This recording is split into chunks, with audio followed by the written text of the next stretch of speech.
السلام عليكم ورحمة الله وبركاته. ازيكم عاملين ايه؟ يا رب تكونوا بخير. النهارده ان شاء الله هنعمل الخيار المخلل السريع بطريقة سهلة جدا وجميلة وما بياخدش منك وقت خالص، وانتي واقفة في المطبخ تعمليه على طول في ثواني. اول حاجة هنا جبت هنا كمية الخيار اللي موجودة عندي، غسلتها حلو قوي بالشكل. الخيار ما يكونش الطويل، لا يكون الحجم الصغير الجميل ده. ومعانا عندي هنا كام قرن فلفل شطه، الشطه طبعا حسب الرغبه. والسر هنا معلقه السكر اللي هتخليه مقرمش كده وجميل، مش مهري منك. وعندنا هنا 4 معالق ملح، وعندنا هنا كام فص توم، التوم برضو بيدي طعم حلو جدا. وعندنا هنا 4 معالق خل. دي الكوبايه المعياريه اللي انا هعاير بيها، الكوبايه دي 200 مللي. تمام. اول حاجه هنا انا غسلت الخيار حلو قوي، هقطع بس البوز بتاعه بالشكل ده. هكمل انا الكميه كلها. عايزه اقول لكم انا عملت منه كميه جميله جدا، قلت لازم اوريه لكم انا عملته ازاي. وهنا الفلفل هقطع البوز بتاعه برضو بالشكل ده كده. مش هفتح الخيار ولا هقسمه نصين ولا اي حاجه، انا هسيبه كده سليم. طبعا ممكن تعملي الكميه اللي انت عندك اللي انت عاوزاها بالشكل ده كده.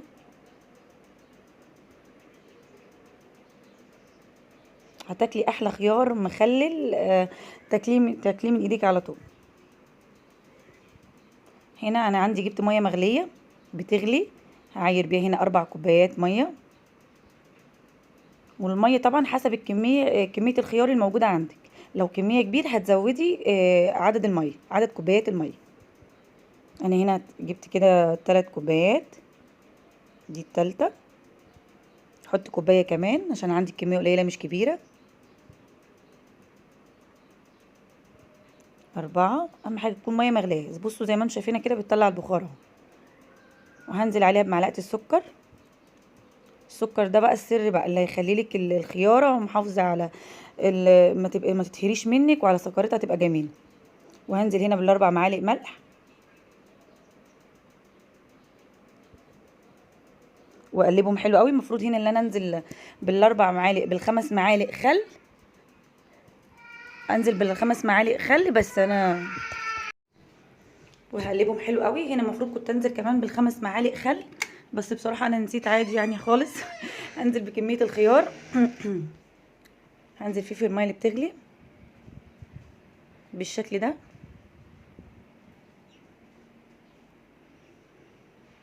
طريقته حلوه جدا وسهله وجميله، وحاجه مضمونه على ايديكي في بيتك وانت واقفه في المطبخ، ما خدتش منك وقت خالص. هنا كده انا هحط ال5 معالق الخل،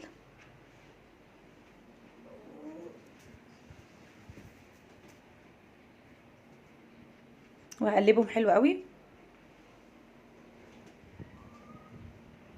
وهنزل بالفلفل واسيبهم بقى يبردوا خالص، ساعه ونص ساعتين براحتهم خالص. لازم الميه تكون بردت خالص.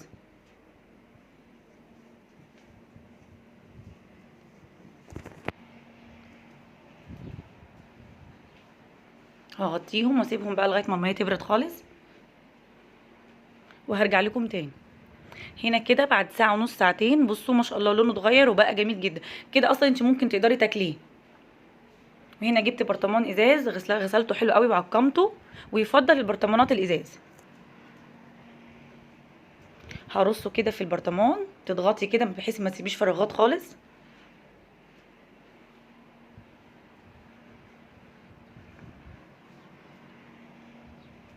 بالشكل ده كده.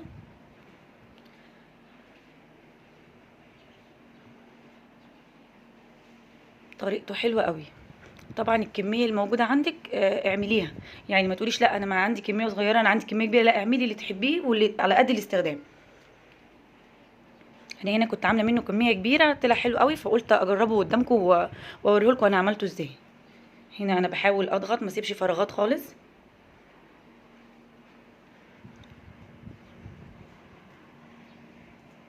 بس كده، هو البرطمان مش مكفي حاجه تاني بصراحه.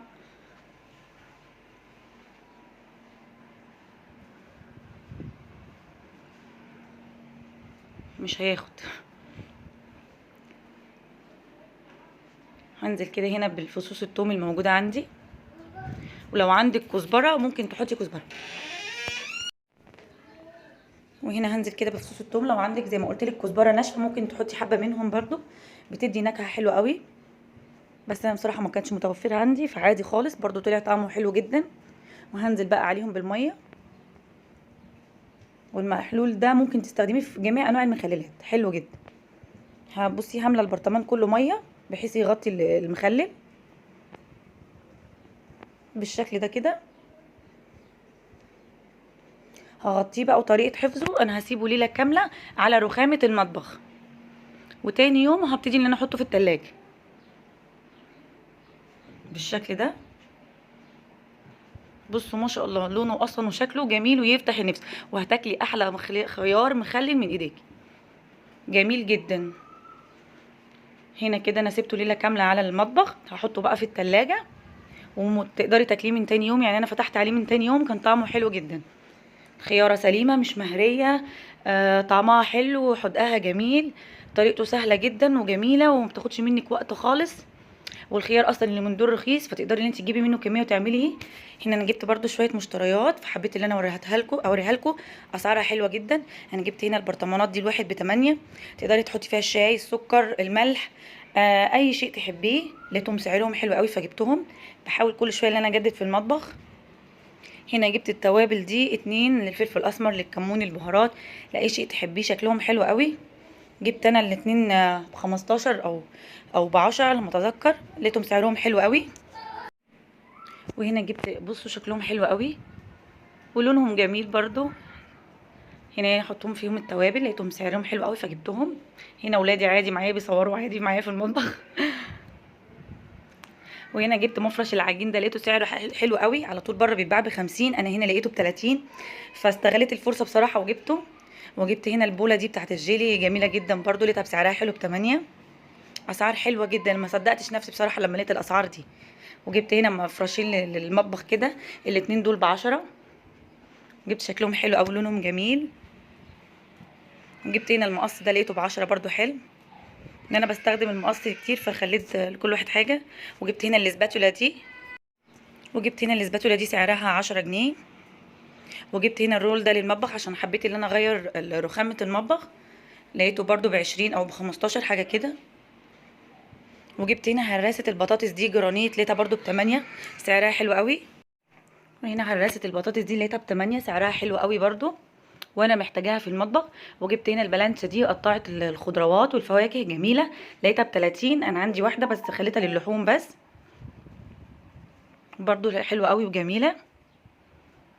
وجبت هنا السكينه دي حاميه برضو، لقيتها حلوه قوي ب10. مفيش عندي سكاكين بصراحه بتقعد، اجيب الغالي والرخيص، مفيش حاجه بتقعد، كله بتتلم او بتتكسر مني، ما بتقعدش. لقيت هنا برضو ال3 فرش دول جمال جدا، انصح كل واحده تجيبها للبوتاجاز بتاعها، بتوصل للصينيه اللي انا مش عارفه اجيبها وانا بغسل البوتاجاز، حلوين جدا، والشرب بتاعتهم حاميه وجميله بصراحه، بتنضف معايا البوتاجاز، لقيتهم ب10. وهنا جبت القطاعه دي، لقيتها ب7.5 برضو، جبتها محتاجاها في المطبخ، شكلها حلو، لونها جميل، والماتيريال بتاعتها حلوه. واخر هنا حاجه معانا، لقيت الشماعه دي متعدده الاستخدامات، جميله جدا، مش هتاخد منك مكان في الدولاب، وهتوفر لك حجم كبير في الهدوم، وتوفر في الشماعات. انا جبتها هنا البنطلونات بتاعت جوزي، لقيتها جميله جدا. ويا رب يكون الفيديو عجبكم، ولو عجبكم ما تنسوش تعملوا لايك واشتراك.